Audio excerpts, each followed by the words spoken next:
BCCI ಮಾಜಿ ಅಧ್ಯಕ್ಷ ಹಾಗೂ ಟೀಂ ಇಂಡಿಯಾದ ಮಾಜಿ ನಾಯಕ ಸೌರವ್ ಗಂಗೂಲಿ ಮತ್ತು ಅವರ ಪತ್ನಿ ಡೋನಾ ಗಂಗೂಲಿ ಅವರಿಗೆ ಕೊಲೆ ಬೆದರಿಕೆ ಪತ್ರಗಳು ಬಂದಿದ್ದು ಪಶ್ಚಿಮ ಬಂಗಾಳದ ರಾಜಧಾನಿಯಲ್ಲಿ ತಲ್ಲಣ ಸೃಷ್ಟಿಸಿದೆ.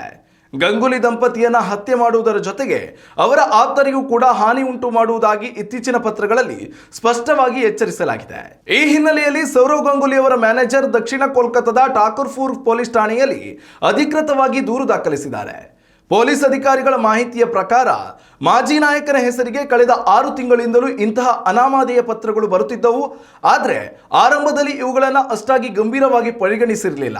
ಸೋಮವಾರ ಅವರ ಕಚೇರಿಗೆ ಬಂದ ಕೊನೆಯ 2 ಪತ್ರಗಳು ನೇರವಾದ ಜೀವ ಬೆದರಿಕೆ ಇರುವುದನ್ನು ಕಂಡು ಈಗ ಕಾನೂನು ಹೋರಾಟಕ್ಕೆ ಮುಂದಾಗಿದ್ದಾರೆ. ಸದ್ಯ ಬಂಗಾಳ ಕ್ರಿಕೆಟ್ ಸಂಸ್ಥೆಯ ಸಿಎಬಿ ಅಧ್ಯಕ್ಷರಾಗಿ ಜವಾಬ್ದಾರಿ ನಿರ್ವಹಿಸುತ್ತಿರುವ ಗಂಗೂಲಿ ಅವರ ಸುರಕ್ಷತೆಯ ದೃಷ್ಟಿಯಿಂದ ಕೋಲ್ಕತ್ತಾ ಪೊಲೀಸರು ಈ ಪ್ರಕರಣವನ್ನು ಅತ್ಯಂತ ಗಂಭೀರವಾಗಿ ಪರಿಗಣಿಸಿ ವಿಶೇಷ ತನಿಖೆಯನ್ನು ಕೈಗೆತ್ತಿಕೊಂಡಿದ್ದಾರೆ.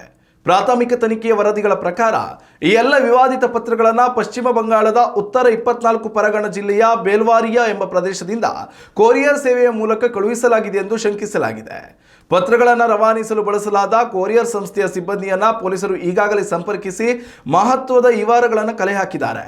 ಈ ಹಂತದಲ್ಲಿ ಪತ್ತೆಯಾಗಿರುವ ಒಂದು ಅನುಮಾನಾಸ್ಪದ ಮೊಬೈಲ್ ಸಂಖ್ಯೆಯ ಸಿಮ್ ಕಾರ್ಡ್ ಚಲನವಲನಗಳ ಆಧಾರದ ಮೇಲೆ ಆರೋಪಿಯ ನಿಖರವಾದ ಗುರುತು ಮತ್ತು ಈ ಕೃತ್ಯದ ಹಿಂದಿನ ನೈಜ ಉದ್ದೇಶವನ್ನು ಪತ್ತೆ ಹಚ್ಚಲು ಶೋಧ ಕಾರ್ಯ ತೀವ್ರಗೊಂಡಿದೆ. IPL 2027ರ ಆವೃತ್ತಿಗೆ ದೆಹಲಿ ಕ್ಯಾಪಿಟಲ್ಸ್ ತಂಡದ ಮುಖ್ಯ ತರಬೇತುದಾರರಾಗುವ ರೇಸ್ನಲ್ಲಿರುವ ಗಂಗೂಲಿ ಅವರಿಗೆ ಭದ್ರತೆಯನ್ನು ಹೆಚ್ಚಿಸುವ ಸಾಧ್ಯತೆಯೂ ಕೂಡ ಇದೆ.